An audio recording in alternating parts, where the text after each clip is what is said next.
Hey everybody, I'm Rick Beato. On today's Everything Music, I'm going to show you how to get a great kick drum sound on a minimal budget. So let's say that you're recording your friend's band, but you really have no gear. You've got one kick drum mic, say a Shure Beta 52, you have an SM57 for the snare drum, and then you've got two, let's say, Rode condenser mics for the overhead. You don't have any fancy sample replacement things like trigger or anything like that to replace your drums if you get a bad sound. And you also have a room that's totally dead, so you've got no room sound. So you really have everything going against you here. The mic pre's that we're going to use, that I'm going to use for this one, cost about $250 a piece or so. So if you had 4 mic pre's, that's $1,000. The kick drum mic I'm going to use is $189. SM57 is probably $90 or so. And I'm going to use 2 different sets of plugins. I'm going to use the Steven Slate bundle that is, I think, $14.95 a month. That's really great value for the money. And I'm going to use one UAD plugin, I think, maybe 1 or 2 UAD plugins. I have the UAD card in here, but you can get the little controller that comes with a certain number of plugins, and they're really high quality for a really reasonable price. Let's get started. Since we only have one kick drum mic, we can't really record a kick in and out. So what we're going to do is we're going to take this Beta 52 and we're just going to put it inside the hole. It's going to act as a kick in and out microphone. You can see where it's placed there. The mic pre that we're using for the kick is this Classic Audio of Illinois. It's a kit mic pre that costs about $250 or so. You assemble it yourself.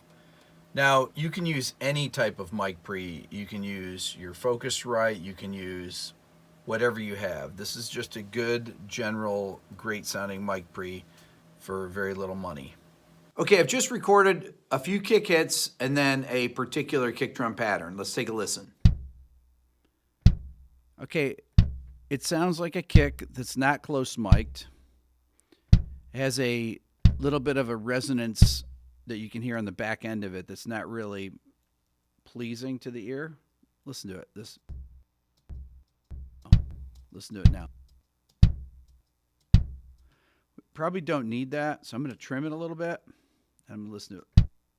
That's too short. I'm going to lengthen it. Still too short.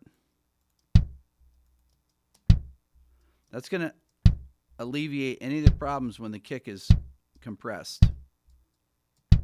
That's pretty good. I might change the slope of it a little bit.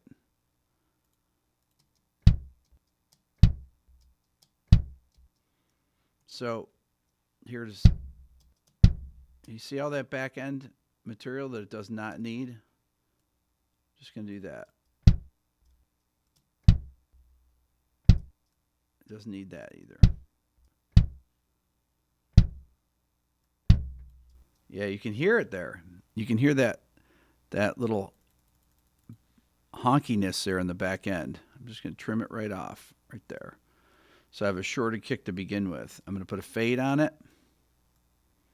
I'm going to lengthen it till it sounds natural here. Okay, before we go on, I want to just talk about some general kick drum EQing.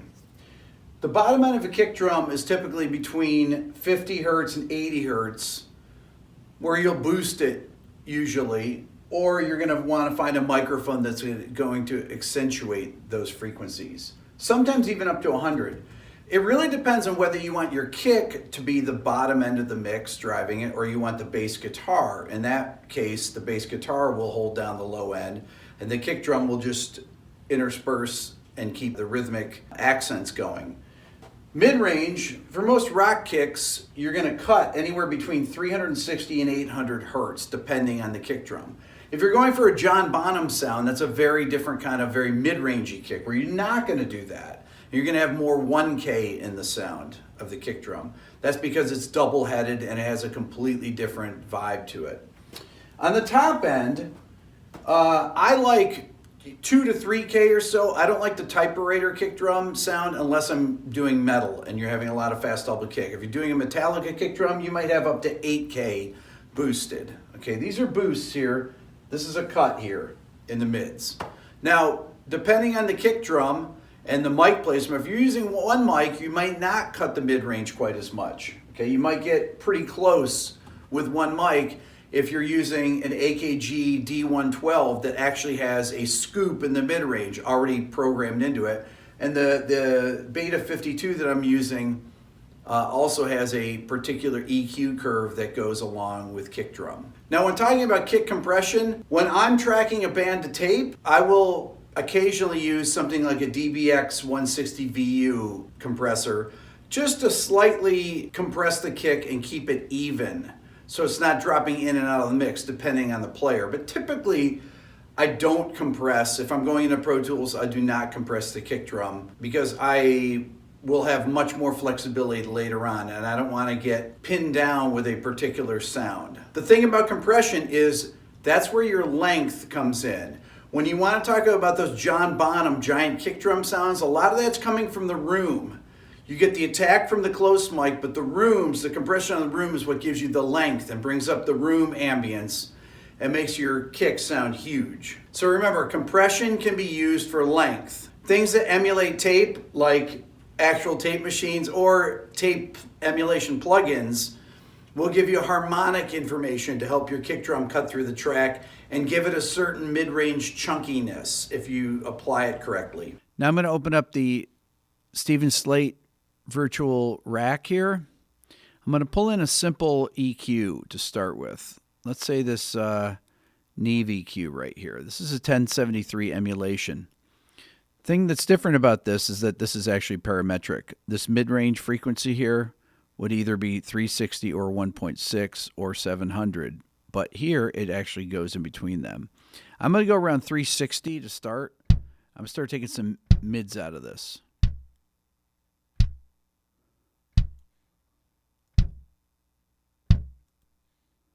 I'm going to add some bottom to it.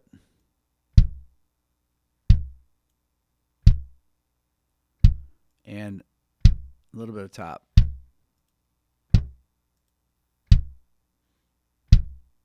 I'm going to move this mids. I'm going to boost the mids a little bit. Find the honkiest spot that I can. That's pretty honky right there. That's much more of a controlled, less honky mid-range. With a little bit of 110, I'm going to move it down lower. Get some extension on it.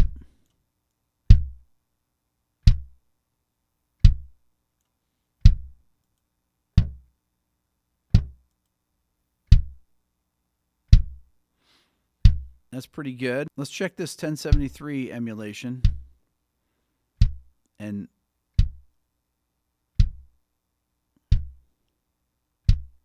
see if that does anything.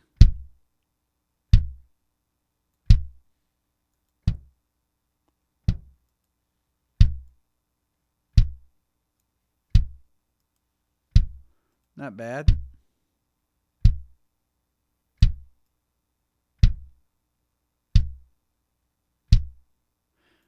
Okay, so one of the things with this is that it still doesn't have the tone of what a drum that has a good kick out mic. So I'm going to actually add a sample to it. I'm going to pull in a sample right here. Let's see here. Call it room kick. I'm going to grab it from here and I'm going to place it in phase right under this other one here. There we go. So that is the sound of a room kick. It's got some ambience on it, and it really has some kick out sound to it. That really gives it what it needs without just that extra. You can see that it's in phase. I put them in phase with each other here by just lining it up. I'll expand it. It's going to give us more of a natural kick sound. So we've actually, that's without it. That gives us a more open sound. Now, we don't really have a good kick drum, but we don't want to replace it completely. Moving on, I have taken the kick drum from Black Hole Sun. which was recorded on tape. You can hear the tape compression on it. Now, if I go through and I clean up the track a little bit, if I take some of these extraneous things out, you'll just hear the kick.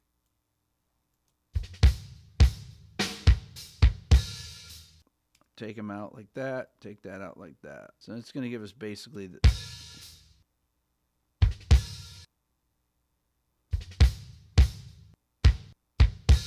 Here's really our... That's our kick sound. All right, then we're going to go up here, and I'm going to place in the sample each time. Once again, I'm going to do the same thing I did before. Tab to transient, go down, paste it in, tab to transient, paste, tab to transient, paste. This one's a smaller kick, so I'm going to lower this volume. Just playing with the dynamic, it's like that. And then tab, there it is. And I'm just doing it by hand. It's easy to do. It's all done already. Whoops, a couple more.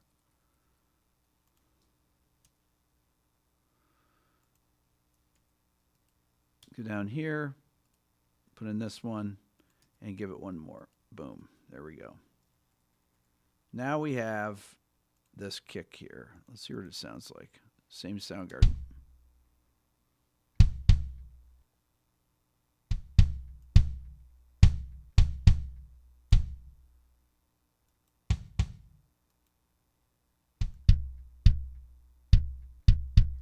Okay, so you notice we have our problem area with the back end of our kick again. We had our resonance. There we go. Now we've gotten rid of it. So I'm going to go back here and I'm going to trim all these out. Shorten them, put fades on them. I'm doing it by hand. I can just tell from looking at it where it is. Put the fade in, put the fade in.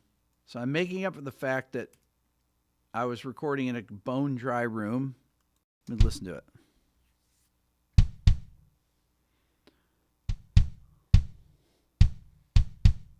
Okay, this one kick is too low in volume. I'm going to raise it back up here.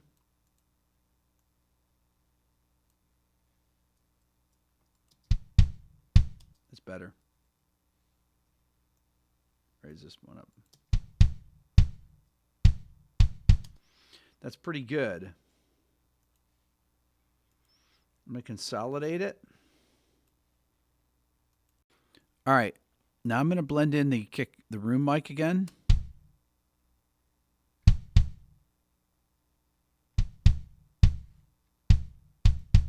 Now we have a pretty good sounding kick. Now we're going to compare it to Little Soundgarden. You can hear that's got a lot of tape compression on it. Next, I'm going to bus our two kick tracks to one mono bus. I'm going to go like this. And the reason, I'm going to call it a kick sub. I'm going to affect the blend of the two kicks. So I have my EQ on the one kick, but this one I'm going to put some effects on. I'm going to try and get a little bit of distortion here using a tape saturation plugin. Let's take something really basic here. We're going to open up and we're going to go with the real tape saturation here. And let's see if we can just get it.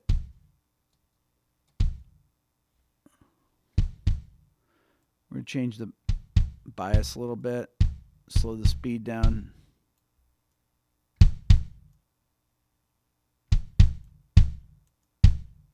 Here it is without, with. Don't be fooled by the volume difference. Let's check it out versus. They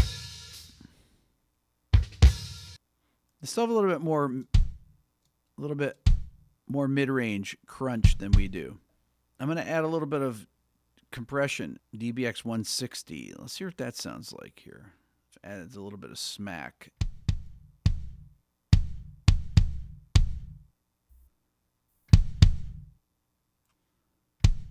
Add a little bit more top.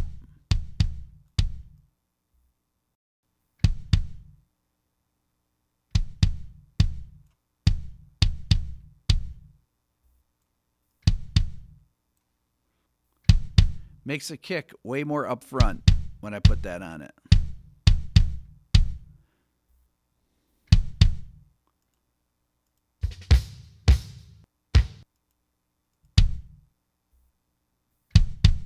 Let's hear them both together.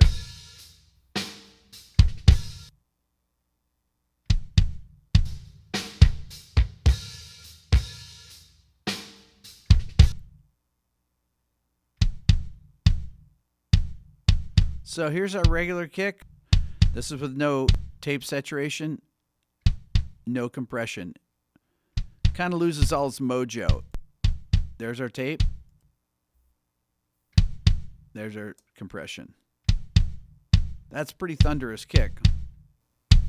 That's a pretty decent kick sound. It's not the Soundgarden kick sound, but it's a pretty good kick sound.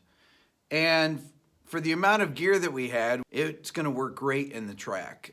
So this will give you an idea on some of the things that you can think about when you're miking up your instruments and how to take just these really basic things and make it work to your advantage. You don't need to have the money for all these drum replacement things, any of these programs. All you need to do is get a couple nice little ambient samples to add along to your real kick and snare to increase the size of your room, add a little bit of compression on it to give it the length it needs, maybe add some tape saturation to it to give it a little bit of more harmonic information. The biggest thing to remember is spend your money on instruments before mic pre's, microphones, EQs, compressors. The instrument is where it all begins. That's all for now. Please subscribe here to my Everything Music YouTube channel. If you're interested in the Beato book, you can go to my website at www.rickbeato.com. Thanks for watching.